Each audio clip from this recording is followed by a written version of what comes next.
Hi dears, welcome back. ഇന്ന് നല്ല tasty ആയിട്ടുള്ള ടോഫി കേക്കിൻ്റെ റെസിപ്പിയാണ് ഷെയർ ചെയ്യുന്നത്.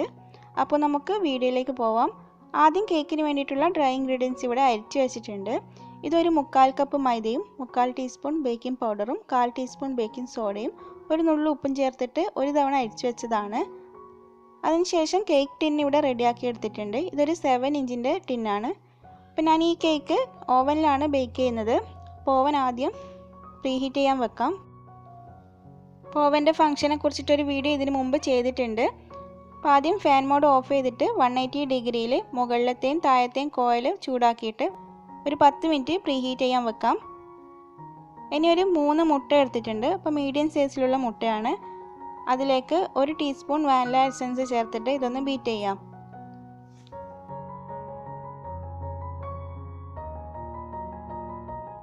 അപ്പോൾ മുട്ട ബീറ്റ് ചെയ്യുമ്പോൾ ആദ്യം ലോ സ്പീഡിൽ തുടങ്ങിയിട്ട് മെല്ലെ മെല്ലെ സ്പീഡ് കൂട്ടിക്കൊടുക്കുകയാണ് ചെയ്യേണ്ടത്.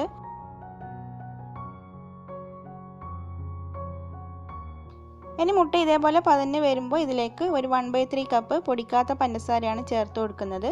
അതിനുശേഷം ഇതേപോലെ നല്ല ക്രീമി ആയിട്ട് വരുന്നവരെ ബീറ്റ് ചെയ്തെടുക്കണം. ഇനി ഇതിലേക്ക് ഒരു 3 ടേബിൾ സ്പൂൺ ഓയിൽ ചേർത്ത് കൊടുക്കാം. ഓയിൽ ചേർത്ത ശേഷം ജസ്റ്റ് ഒന്ന് ബീറ്റ് ചെയ്തിട്ട് ബീറ്റർ ഓഫ് ചെയ്യാം. ഇനി ഡ്രൈ ഇൻഗ്രീഡിയൻസ് കുറച്ചായി ഇതിലേക്ക് ചേർത്തിട്ട് മെല്ലെ മെല്ലെ ഒന്ന് ഫോൾഡ് ചെയ്തെടുക്കണം.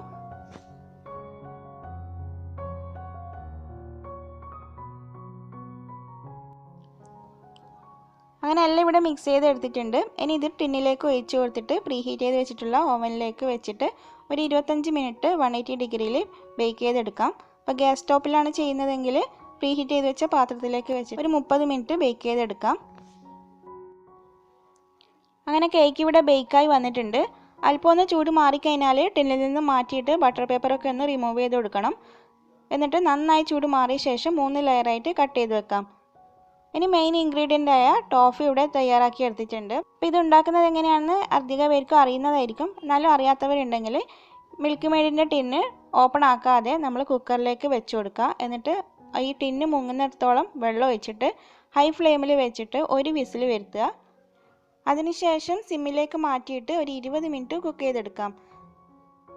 പിന്നെ കുക്കർ ഓപ്പൺ ചെയ്യുന്നത് കംപ്ലീറ്റ് ആയിട്ട് പ്രഷർ പോയ ശേഷം മാത്രമായിരിക്കണം.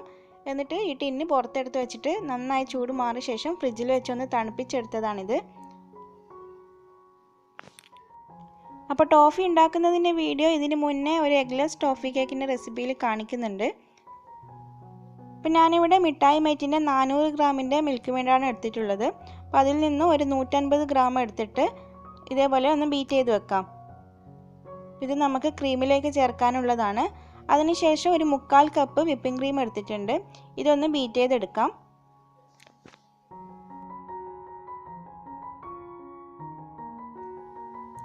അങ്ങനെ ക്രീം ഇവിടെ ബീറ്റ് ചെയ്ത് എടുത്തിട്ടുണ്ട്. ഇനി മിക്സ് ചെയ്ത് വെച്ചിട്ടുള്ള ടോഫി ഇതിലേക്ക് ചേർത്തിട്ട് ഒന്നുകൂടി ബീറ്റ് ചെയ്തെടുക്കണം.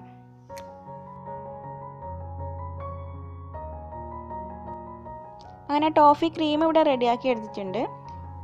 ഇനി ടോഫി ഗനാഷ് ഉണ്ടാക്കാൻ വേണ്ടിയിട്ട് ഒരു 1/3 കപ്പ് വൈറ്റ് കോമ്പൗണ്ടിലേക്ക് 3 ടേബിൾ സ്പൂൺ വിപ്പിംഗ് ക്രീം ഒഴിച്ചു കൊടുക്കാം.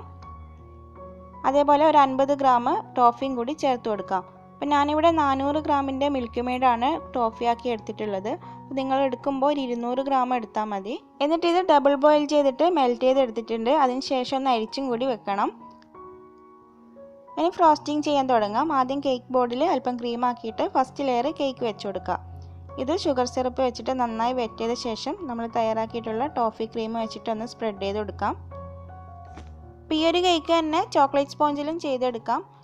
അതിനുശേഷം 1-2 ടേബിൾ സ്പൂൺ ടോഫി ഗനാഷും കൂടി ആക്കി കൊടുക്കാം.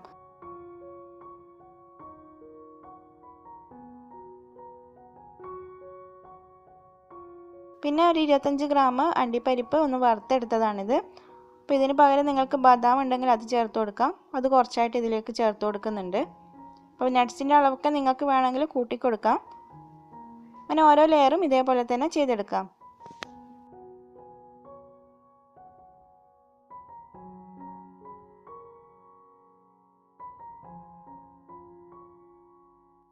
ലാസ്റ്റ് ലെയർ കേക്കും വെറ്റ് ചെയ്ത ശേഷം മുഴുവനായിട്ടൊന്ന് ക്രം കോട്ട് ചെയ്തിട്ട് ഒരു 10 മിനിറ്റ് ഫ്രീസറിൽ വെച്ചെടുക്കുന്നുണ്ട്. അതിനുശേഷമാണ് സെക്കൻഡ് കോട്ട് ക്രീം കൊടുക്കുന്നത്.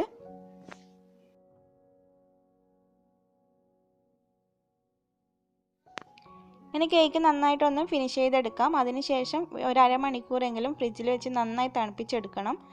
അതിനുശേഷമാണ് നമ്മൾ തയ്യാറാക്കിയിട്ടുള്ള ഗനാഷ് മുകളിലായിട്ട് ഒഴിച്ചു കൊടുക്കുന്നത്. അപ്പോൾ ഗനാഷ് തിക്കായിട്ടുണ്ടെങ്കിൽ ഒന്നുകൂടി ഡബിൾ ബോയിൽ ചെയ്തെടുത്താൽ മതി. അപ്പോൾ മുഴുവനായിട്ട് കവർ ചെയ്ത ശേഷം ഇതൊന്ന് സെറ്റാകാൻ വേണ്ടി ഫ്രിഡ്ജിൽ വെച്ച് കൊടുക്കുക. ഇപ്പോൾ കേക്ക് അല്പം ഒന്ന് സെറ്റായിട്ടുണ്ട്. അതിനുശേഷം ഞാനിതിന് മുകളിൽ ഡിസൈൻ കൊടുക്കുന്നത് ഡാർക്ക് ചോക്ലേറ്റ് ഗനാഷിലേക്ക് ഈ നോസിലിൻ്റെ ബാക്ക് സൈഡ് ഒന്ന് ഡിപ്പ് ചെയ്ത ശേഷം ഇതേപോലെ റൗണ്ട് ഷേപ്പ് ആക്കി കൊടുക്കുകയാണ്. അപ്പോൾ ഡിസൈനൊക്കെ നിങ്ങളുടെ ഇഷ്ടം പോലെ ചെയ്ത് കൊടുക്കാം. മുകളിലായിട്ട് ലീഫ് വെച്ചിട്ട് ഒരു ഡെക്കറേഷനും ചെയ്തിട്ടുണ്ട്. കേക്കിൻ്റെ താഴെയായിട്ട് നട്ട്സ് വെച്ചിട്ട് ഒന്ന് ഡെക്കറേറ്റ് ചെയ്തിട്ടുമുണ്ട്. ഇതിൻ്റെ വെയിറ്റ് ബേസിൻ്റെ വെയിറ്റ് കൂടാതെ 850 ഗ്രാമാണ് വരുന്നത്. അപ്പോൾ ഈ ഒരു വീഡിയോ നിങ്ങൾക്ക് ഇഷ്ടമായിട്ടുണ്ടെങ്കിൽ എല്ലാവരും ലൈക്ക് ചെയ്യാനും ഷെയർ ചെയ്യാനും മറക്കരുത്. അതേപോലെ ചാനൽ സബ്സ്ക്രൈബ് ചെയ്യാതെ വീഡിയോ കാണുന്നവരുണ്ടെങ്കിൽ പ്ലീസ് ഒന്ന് സബ്സ്ക്രൈബ് ചെയ്യാൻ വേണം. അപ്പോൾ മറ്റൊരു ദിവസം നല്ലൊരു റെസിപ്പിയുമായി വീണ്ടും കാണാം. Thanks for watching.